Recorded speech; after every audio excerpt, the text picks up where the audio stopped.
میرے خیال میں صرف دو چیزوں پہ ہمیں بات کرنی چاہیے. ایک تو وہ منافقین جو الیکشن کے وقت عوام سے ووٹ مانگنے کے لیے کبھی جی اے بھٹو کا نعرہ لگاتے ہیں، اور ایک وہ منافقین جو ووٹ مانگنے کے لیے ووٹ کو عزت دینے کی بات کرتے ہیں، اور ایک وہ بھی منافقین جو کہ اس معاشرے میں تبدیلی لانے کے نام پہ اسٹیبلشمنٹ کے کندھے پہ بیٹھ کے 2018 میں آئے، اور وہ منافقین جو 2024 میں بھی اسٹیبلشمنٹ کے کندھے پہ بیٹھ کے آئے. ان سے بڑا منافق کوئی نہیں ہو سکتا. ان لوگوں کو آئینہ دکھانے کے لیے افضل بٹ صاحب اور پریس کلب کے ہمارے جو معزز صدر ہیں، ان کو ہمیں ہار نہیں پہنانے چاہیے، ان کو استقبال نہیں کرنا چاہیے، ان کا پریس کلبوں میں، تمام پریس کلبوں میں داخلہ بند کرنا چاہیے. اور جب تک ہم ان کو اپنی اصل قوت نہیں دکھائیں گے، یہ لوگ اپنی اوقات میں نہیں آئیں گے. تو یہ میری ایک تجویز ہے. دوسری بات یہ کہ اس ملک میں اگر عوام کو کسی نے زبان دی ہے، وہ واحد جو سیاستدان تھا وہ ذوالفقار علی بھٹو تھا، جس نے صحافیوں کو زبان دی، مزدوروں کو زبان دی، لیبر یونینز بنائی.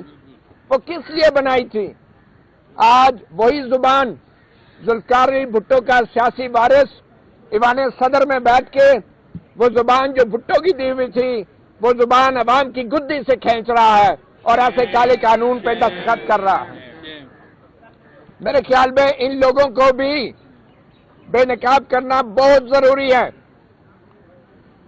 اور اس کالے قانون کے حوالے سے آخر میں میری یہ ایک تجویز ہے کہ جب تک اس کالے قانون کو واپس نہیں لیا جاتا، ہمیں اپنے اصل دشمن کا معلوم ہونا چاہیے، اور وہ ڈیپ فیک نیوز نہیں ہے، وہ ڈیپ فیک سٹیٹ ہے جو اپنے آپ کو ریاست سمجھتی ہے، وہ ریاست ہے نہیں ہے، اور وہ ہماری اسٹیبلشمنٹ ہے.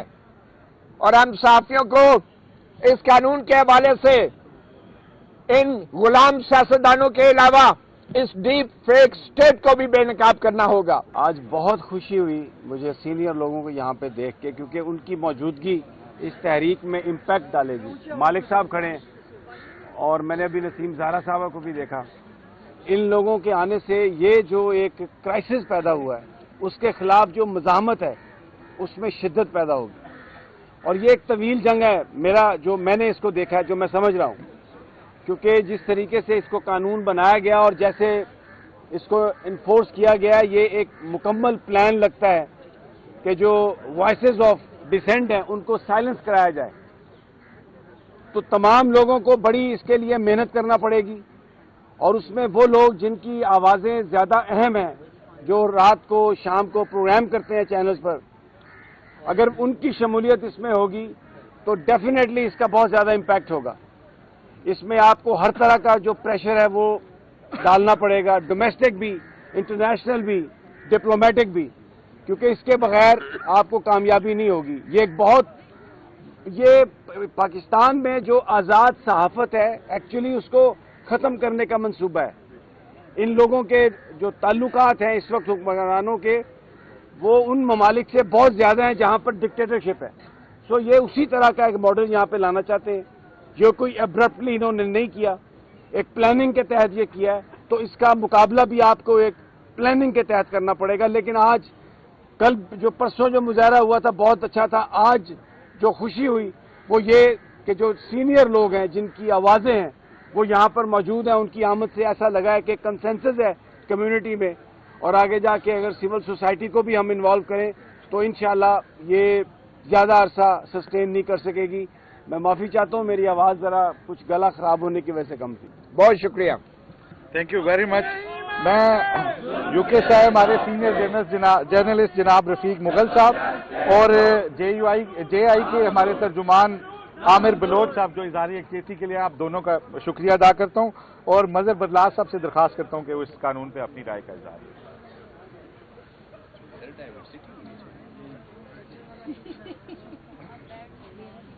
بسم اللہ الرحمن الرحیم. حکم آیا ہے ہماری بستی میں